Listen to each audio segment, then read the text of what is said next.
Assalamualaikum warahmatullahi wabarakatuh. Saya Sofi Sintia bersama teman saya Ali Fikri dan Nurlita Resti Aini.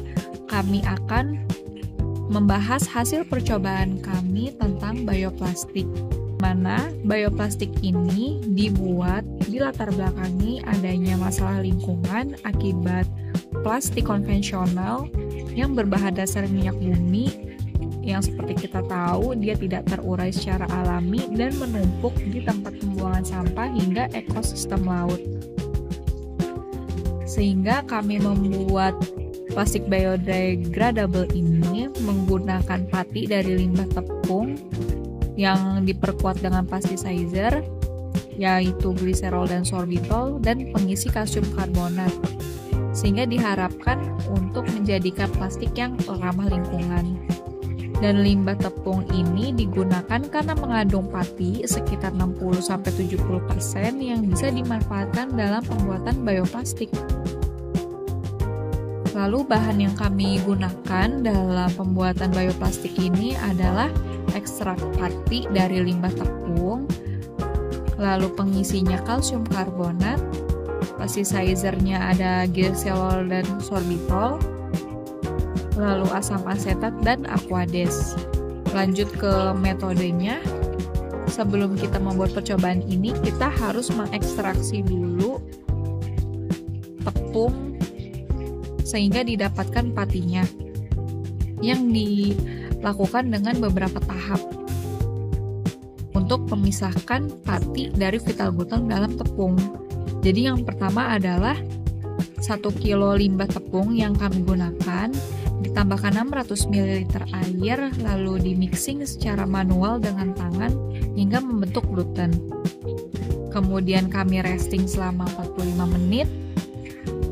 Setelah 45 menit itu kita stretch adonan tepungnya atau direnggangkan sehingga memperkuat glutennya.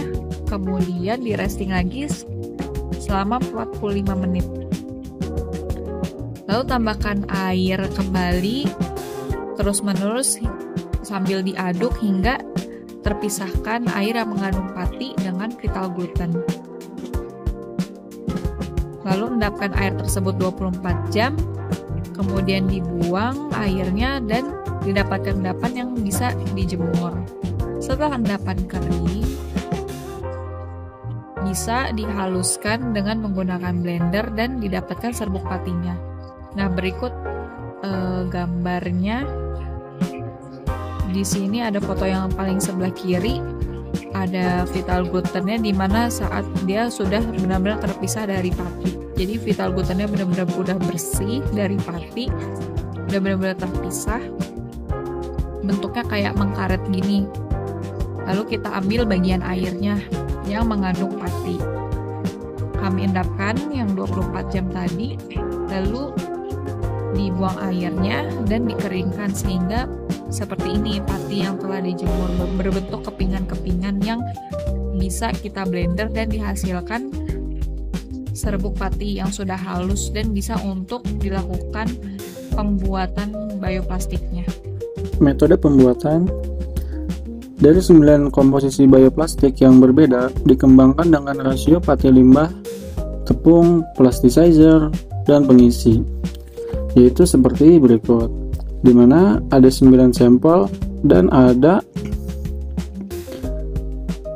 4 bahan tambahan, yaitu ada starch, gliserol, sorbitol, dan filler, di mana 9 sampel yang dibuat itu menggunakan komposisi yang berbeda-beda. Kemudian dalam proses pembuatannya, langkah pertama adalah dengan menimbang 9 gram pati, lalu ditambahkan dengan 9 ml air. Setelah itu ditambahkan 6 ml asam asetat dan 60 ml aquades. Kemudian ditambahkan lagi dengan plasticizer berupa sorbitol dan gliserol. Setelah itu panaskan selama 20 menit dan sambil diaduk sampai homogen. Setelah homogen, cetak bioplastik di atas kertas perkamen. Setelah dicetak, diamkan bioplastik tersebut selama 24 jam dalam suhu ruang. Dan langkah terakhir yaitu dengan mengoven atau mengeringkan bioplastik selama 2 jam pada suhu 85 derajat Celcius. Berikut adalah hasil bioplastik yang telah dibuat berdasarkan 9 komposisi bioplastik yang berbeda yang dikembangkan dengan rasio pati limbah tepung, plasticizer, dan pengisi. Jadi, bioplastik yang telah dibuat ini nantinya akan didiamkan terlebih dahulu selama 24 jam. Dan ini adalah sampel bioplastik yang telah dibuat dan belum didiamkan selama 24 jam. Jadi sampelnya itu masih basah dan perlu didiamkan dulu selama 24 jam supaya lebih mengering. Dan kemudian ini adalah sampel bioplastik yang telah didiamkan selama 24 jam. Dan bisa dilihat sampel yang telah didiamkan itu sudah mulai mengering dan sudah tidak terlalu basah.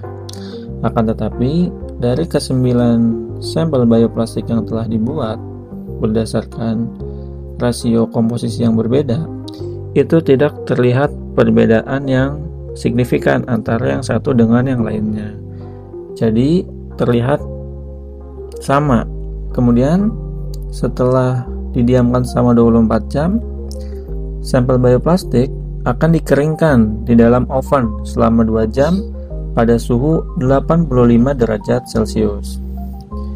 Nah, setelah dimasukkan ke dalam oven atau dikeringkan ke dalam oven selama 2 jam, terlihat perbedaan yang signifikan antara sampel bioplastik yang satu dengan sampel bioplastik yang lain, di mana sampel yang dikeringkan itu ada yang berwarna putih kekuningan, ada yang kuning kecoklatan, bahkan ada yang berwarna coklat. Dan dari 9 sampel yang sudah dibuat hingga mengering, formulasi yang paling optimal itu ditemukan pada sampel nomor 8, yaitu dengan komposisi 9 gram pati tepung, 9 ml sorbitol, dan 2 gram kalsium karbonat. Nah, jadi dari 9 sampel yang telah dibuat, sampel bioplastik yang paling bagus itu ada di nomor 8 kalau dilihat dari visualnya, dan juga yang paling mirip plastik itu ada di nomor 8 dibandingin yang lainnya. Hasil pembuatan bioplastik yang telah kelompok kami buat, formulasi optimal yang ditemukan adalah 9 gram pati tepung, 9 ml sorbitol, dan 2 gram kalsium karbonat. Atau bisa kalian lihat di slide sebelumnya yang di nomor 8 yang menunjukkan hasil lebih kuat dibandingkan variasi hasil yang lainnya. Tetapi belum dapat kami analisis lebih lanjut karena keterbatasan laboratorium dan waktu pengerjaan. Plasticizer dan pengisi berperan penting dalam memengaruhi sifat mekanik bioplastik.